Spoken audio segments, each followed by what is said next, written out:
My name is Emma Catherine Morrison and I'm 27 years old. What I'm about to tell you isn't a story about karma or poetic justice, though both play a role. This is about the moment my father sat in a lawyer's office and realized he'd abandoned his daughter at her grandmother's funeral for a vacation, and that decision had cost him $8.5 million. This is about watching greed destroy itself. Before I tell you about that estate reading, when the lawyer called my name instead of my parents' and Dad's mouth literally fell open in shock, I need to take you back to where it all started.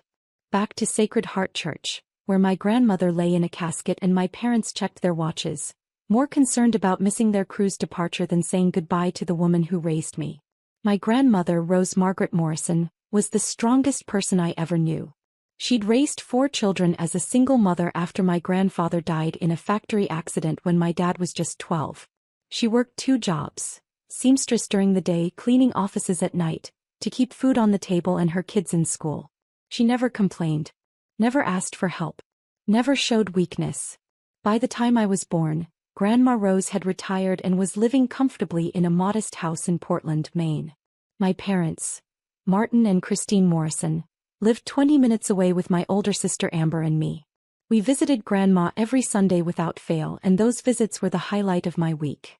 While my parents were obsessed with appearances, status, and money, Grandma Rose cared about character. She taught me to sew, to cook, to balance a checkbook. She told me stories about surviving hardship with dignity. She made me feel valued in ways my parents never did. "You're special, Emma girl," she'd tell me, using her nickname for me.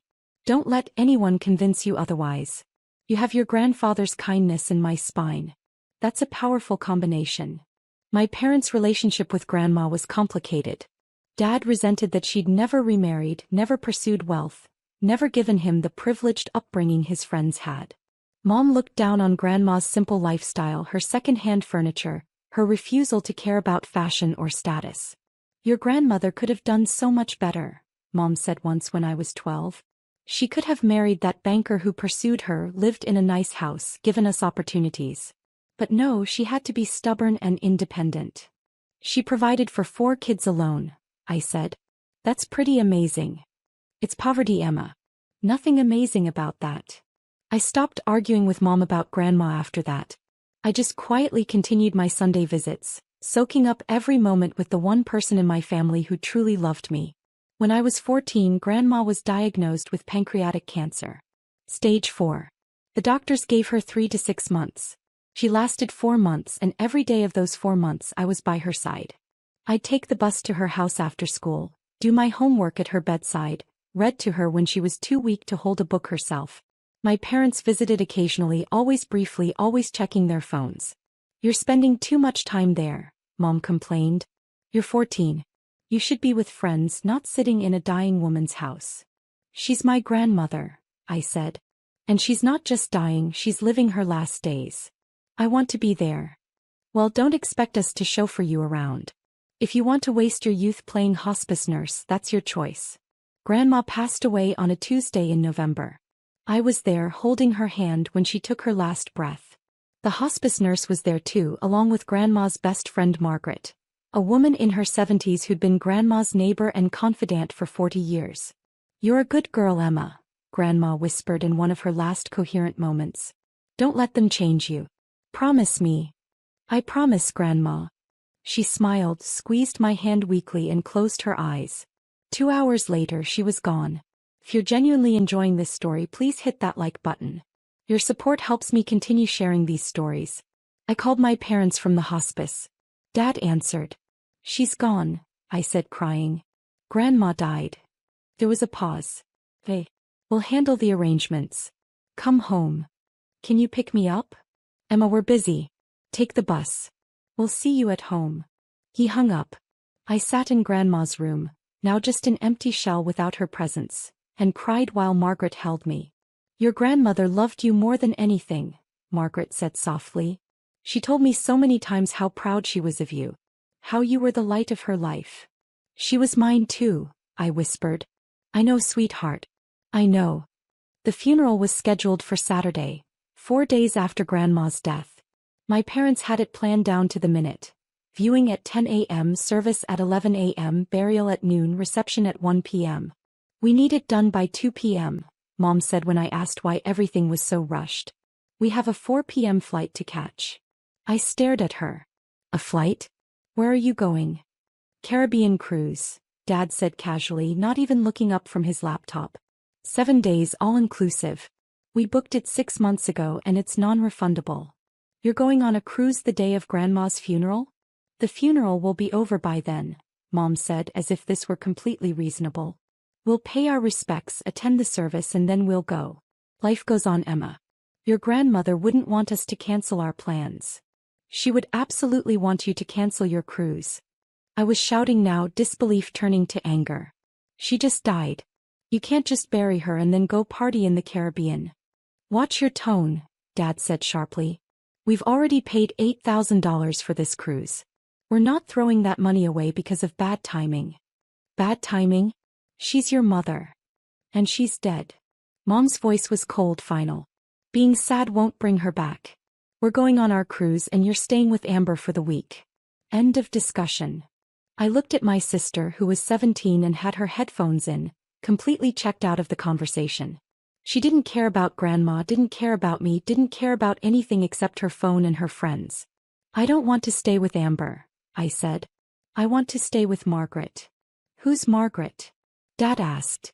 Grandma's best friend. She offered to let me stay with her. My parents exchanged glances. Fine, Mom said with a shrug. Whatever. As long as we don't have to change our plans. The funeral was exactly as rushed and impersonal as they'd planned. The church was half empty. Grandma had outlived most of her friends and the ones who remained were elderly and frail. My parents' siblings, 3 uncles and their families, attended, all looking vaguely uncomfortable. I sat in the front pew with my parents and Amber. Margaret sat directly behind us. The service was generic, delivered by a priest who'd never met Grandma and kept calling her Ruth instead of Rose. I wanted to scream. This was Grandma Rose, who'd raised 4 children alone, who'd worked herself to exhaustion to provide, who'd taught me everything that mattered. And she was getting a 30-minute cookie-cutter service because my parents had a cruise to catch. When it came time for family to speak, no one stood up. The priest looked at my father expectantly. Dad checked his watch and shook his head. I stood up. I'll speak, I said, my voice shaking. I walked to the podium and looked out at the sparse crowd. Then I talked about Grandma Rose for 15 minutes. Her strength, her kindness, her wisdom, her love. I told stories that made people laugh and cry. I honored her the way she deserved. When I finished and returned to my seat, my mother leaned over and whispered, "That was unnecessarily long. We're going to miss our flight." I didn't respond.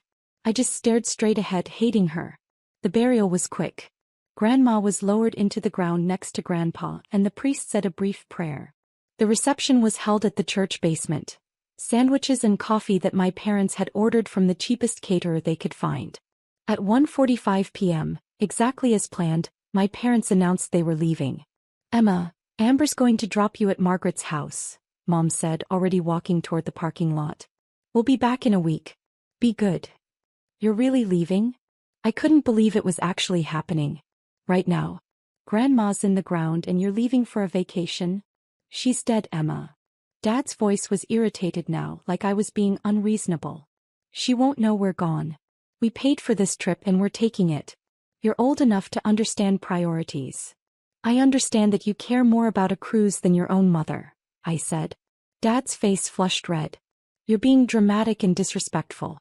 We'll discuss this when we get back." They left. Just walked out of Grandma's funeral reception and drove away to catch their flight to the Caribbean. Amber gave me a ride to Margaret's house 20 minutes later, barely speaking the whole drive. "Sorry about Mom and Dad," she said when we pulled up to Margaret's small bungalow.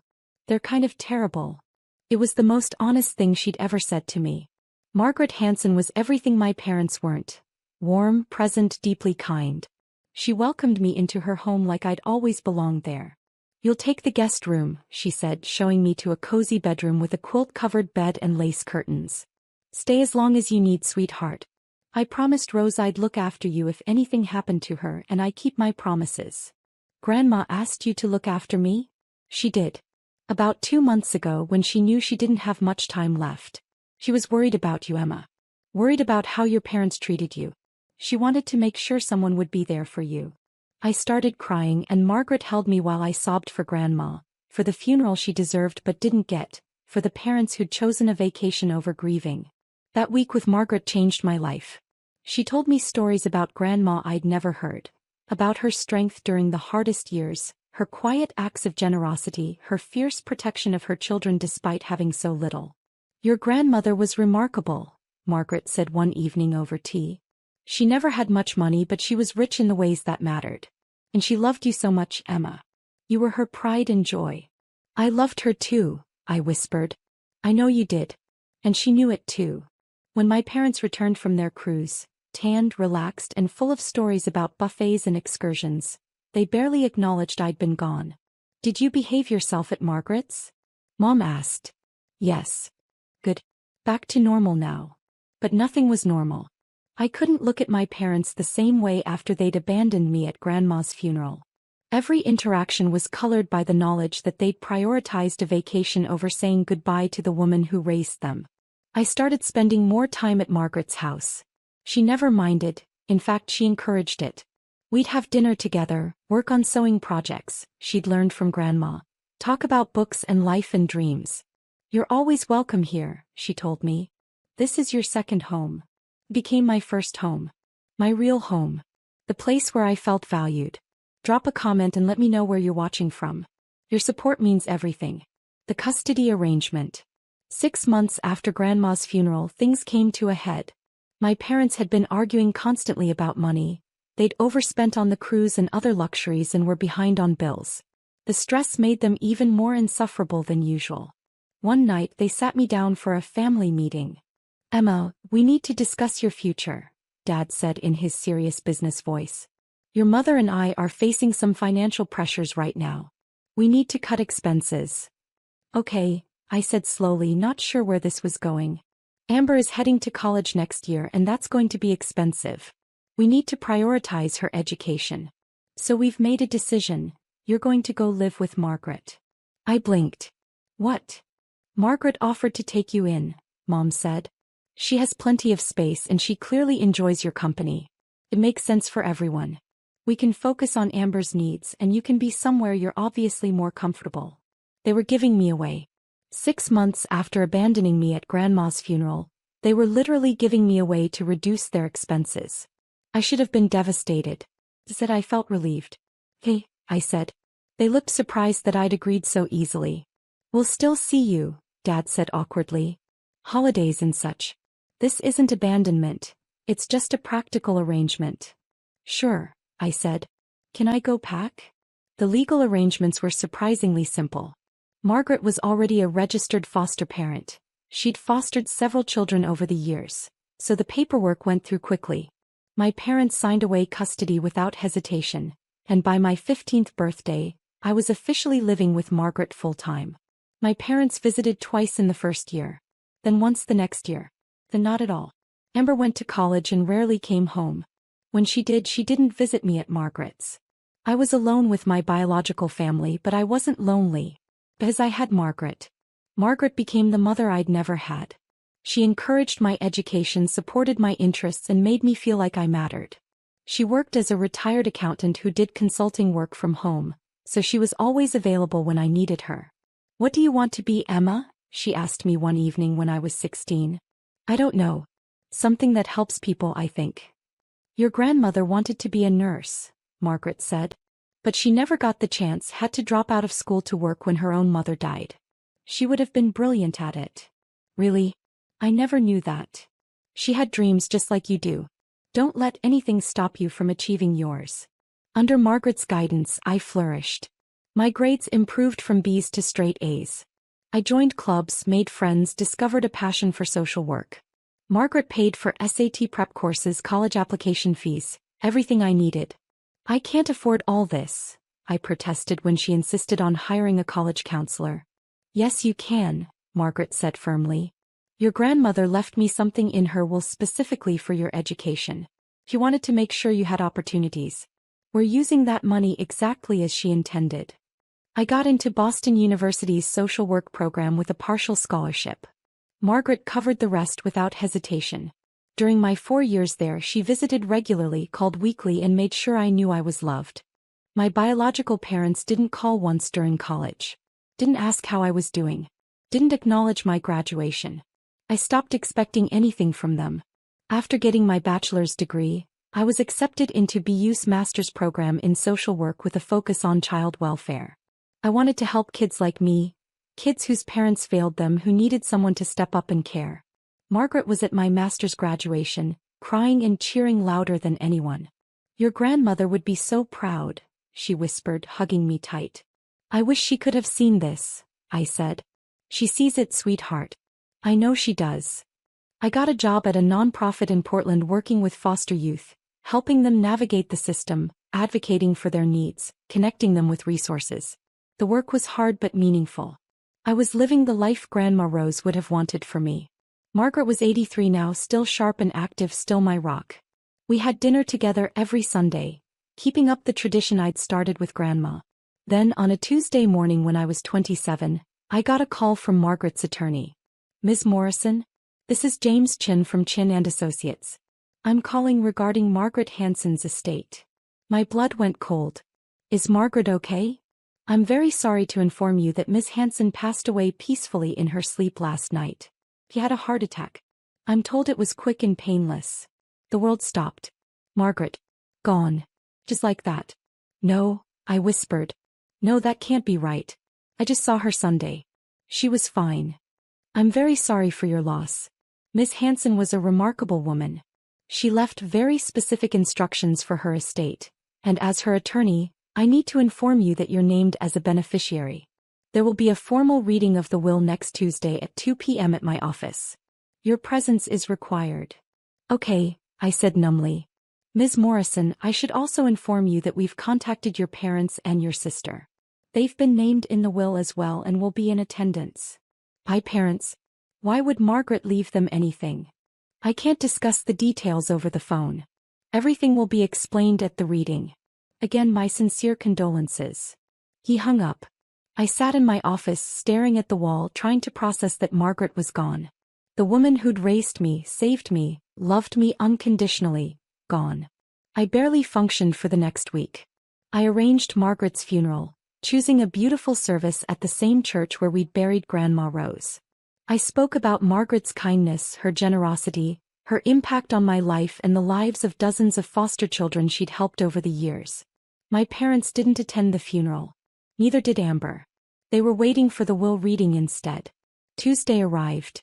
I dressed in a simple black dress and drove to Chin and Associates, a small law firm in downtown Portland.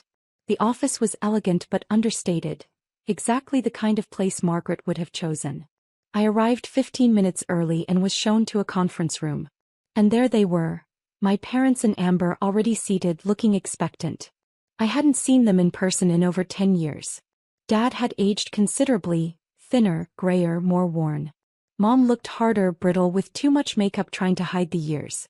Amber was 30 now, wearing an expensive-looking suit that screamed try-hard corporate climber. "Emma," Dad said, standing awkwardly. "You look well."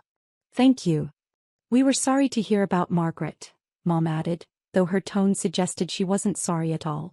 "She was quite fond of you." I didn't respond. I just took a seat across from them and waited. James Chin entered carrying a thick folder. He was a small, precise man in his 50s with kind eyes. "Thank you all for coming. I know this is a difficult time. Let's begin." He opened the folder and pulled out the will. Margaret Ann Hansen's last will and testament, executed on March 15th of this year. Ms. Hansen was very specific about her wishes, and I'm here to ensure they're carried out exactly as she intended. He began reading the standard legal language: sound mind, revocation of previous wills, etc. My parents were leaning forward, attentive. They clearly expected to receive something substantial. "First, to my dear friend Rose Morrison's son Martin Morrison and his wife Christine, I leave the following: a complete accounting of every dollar they cost Rose through their selfishness and neglect." My parents froze. Dad's face flushed red. "What?" James Chin pulled out several pages of itemized documents. "Ms. Hansen documented every instance where you borrowed money from your mother Rose and never repaid it. The total comes to $127,000 over a 30-year period.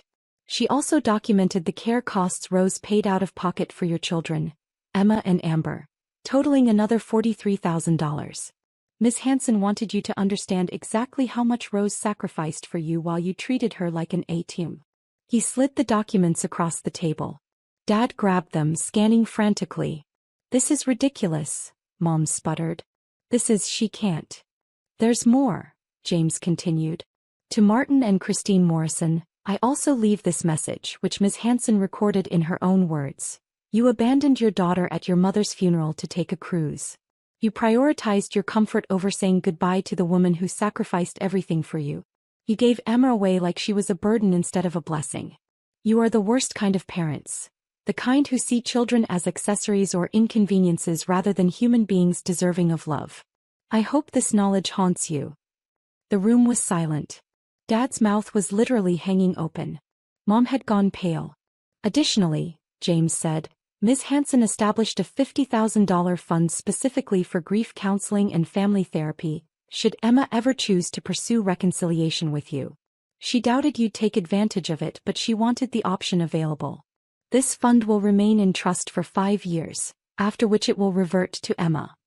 He moved on before my parents could respond. To Amber Morrison, I leave my collection of first edition books, valued at approximately $15,000, with the hope that you might read them and learn something about compassion and family loyalty. Amber looked confused. That's it? Books? Yes. Miss Hanson felt strongly that material wealth given to those who don't appreciate it is wasted. She hoped the books might provide some value to your life, though she had her doubts. James turned to me and his expression softened.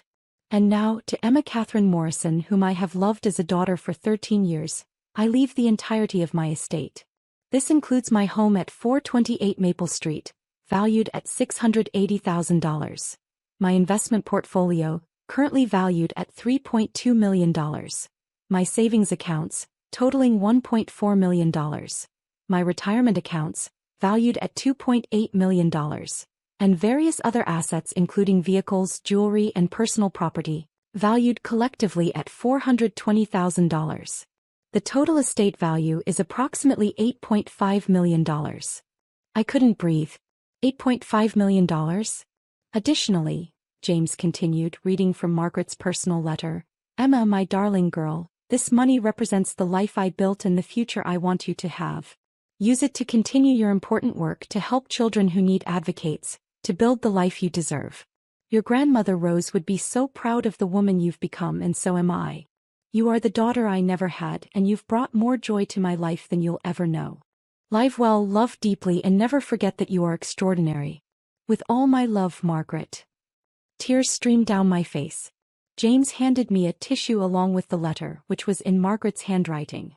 My father's mouth was still hanging open, his face cycling through shock, disbelief, and rage. This can't be legal, he finally managed. She can't just, we're family. We have a right. You have no rights here, James said firmly. Miss Hanson's will is ironclad. I wrote it myself and ensured it would withstand any challenge. She was of completely sound mind when she executed it. You can contest if you'd like, but you'll lose and waste money on legal fees in the process. $8.5 million, Dad said, staring at me like he'd never seen me before. To her. To the daughter we gave away. The daughter you abandoned, James corrected. Miss Hanson was very clear about that. You didn't give Emma to her like some generous donation. You abandoned your child to save money, and Margaret stepped in to save that child from you. Mom was crying now, but they weren't tears of grief. They were tears of rage and regret. This isn't fair. We're her parents. We deserve. You deserve exactly what you got, I said quietly. Everyone turned to look at me. You left me at Grandma's funeral to go on a cruise. You told me she was dead and wouldn't know you were gone. You gave me away at 15 because I was too expensive. You never called during college, never acknowledged my graduation, never cared if I was alive or dead. Margaret deserved this money because she earned it through kindness, love, and showing up. You deserve nothing because you gave nothing. I stood up, holding Margaret's letter to my chest. I'm done here. Mr. Chin, please send me the estate documents. I'll sign whatever needs to be signed. Of course, Ms. Morrison. I walked out of that conference room and didn't look back. Behind me, I heard my father's voice. Emma, wait. We should talk about this. We're still family. I kept walking. It took 6 months to settle the estate completely. During that time, my parents tried to contact me 67 times. Calls, emails, texts, even showing up at my work. Each message was some variation of, "We made mistakes but we're still family," and "Surely Margaret would want you to share with your parents." I blocked them after the first 10 attempts. Amber sent one email. "I don't think what Margaret did was fair, but I guess she was closer to you than us. Congrats on the money." I didn't respond. I sold Margaret's house. I couldn't live there without her, and the memories were too painful. I kept some of her belongings. Her sewing machine, her recipe box, photos of us together, the quilt she'd made me. The money went into trust funds and investments, managed by a financial advisor. I kept working at the nonprofit. The money didn't change my commitment to helping foster youth. If anything, it strengthened it. I used part of Margaret's inheritance to establish the Rose Morrison and Margaret Hanson Foundation, a nonprofit providing educational scholarships and support services for foster children. The foundation serves 200 kids annually, giving them the opportunities Margaret and Grandma gave me. At the foundation's launch event, I spoke about both women, their strength, their kindness, their belief that love was action, not obligation. I told the story of being abandoned at my grandmother's funeral and how that abandonment led me to the woman who would raise me with actual love. The local news covered the event. My parents saw it. They sent more messages, now trying to reframe the narrative. "We always knew you'd do great things, and your grandmother would be proud." I deleted them all. I'm 28 now. The money has been invested wisely and continues to grow. I live comfortably but not extravagantly in a small house near the nonprofit where I work. I'm engaged to a wonderful man who works in education and understands exactly why my chosen family matters more than my biological one. My parents are apparently struggling financially. I heard through distant relatives that Dad's business failed and they're living in a small apartment, surviving on Social Security. They're bitter about the inheritance they believe should have been theirs. I feel nothing hearing this. No satisfaction, no guilt, just nothing. They're strangers who happen to provide DNA. The real inheritance wasn't the money. It was the lesson that family is built through presence, sacrifice, and unconditional love. Grandma Rose taught me that. Margaret proved it. And I'm passing it forward through the foundation, through my work with foster kids, through building a life based on the values they instilled in me. Sometimes people ask if I regret not sharing the inheritance with my parents. If blood family deserves something just for being related. I don't regret it. Margaret left her money to the person who loved her, honored her, and showed up for her. That wasn't my parents. That was me. They had 13 years to build a relationship with Margaret. They chose not to. They had 13 years to repair their relationship with me. They chose not to. Choices have consequences. They chose cruises and appearances and convenience over love and presence. I chose differently. Margaret's will reflected those choices. If you're reading this and you've been abandoned, given away, or treated as less valuable than your parents' comfort, please hear me. Their failure to love you properly doesn't define your worth. Your value isn't determined by people too selfish to see it. Find your Margaret. Find the person who will step up when your biological family steps away. Build your life with their support and guidance.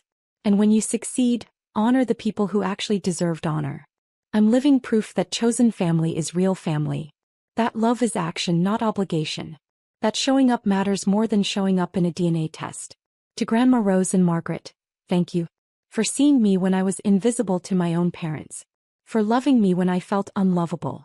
For teaching me that family isn't about biology. It's about showing up, consistently and unconditionally. I carry you both with me every single day. The foundation bears your names. The children we help are your legacy. And the life I'm building is proof that your love transformed everything. You gave me the real inheritance. The knowledge that I deserved better than I was getting, and the courage to accept it when someone offered it. Thank you. For everything. Always.